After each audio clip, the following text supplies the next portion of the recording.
C'est leur définition au tunnel Montgomery. Les ouvriers posent les derniers éclairages et les tout nouveaux panneaux acoustiques. Le toit, lui aussi, a dû être en partie remplacé. On a démoli et reconstruit à l'identique la toiture du tunnel sur une longueur de 70 mètres en deux phases. Dans un premier temps, une phase de 50 mètres, là on avait constaté un affaissement de la dalle suite à une surcharge exceptionnelle.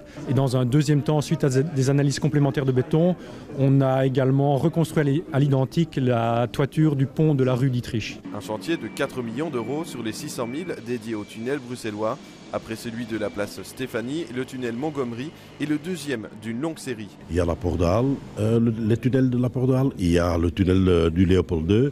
Ce sont encore des gros chantiers qui suivront et qui sont indispensables. On le voit dès qu'on ferme un tunnel comme celui-ci, quel est l'effet sur la fluidité du trafic en région bruxelloise. Pour la région, la remise en état des tunnels ne signe pas pour autant la fin des problèmes de mobilité dans la capitale. Il va falloir promouvoir d'autres modes de déplacement, mais il faut aussi que les autres niveaux de pouvoir prennent leurs responsabilités. Je songe en particulier au RER et aux travaux qui doivent encore être réalisés pour fluidifier le trafic autour de Bruxelles. La réouverture est prévue dans le courant de la semaine prochaine, une réouverture attendue par les automobilistes. Chaque fois que je viens à Bruxelles, je passe par ici et je suis bloqué. Voilà.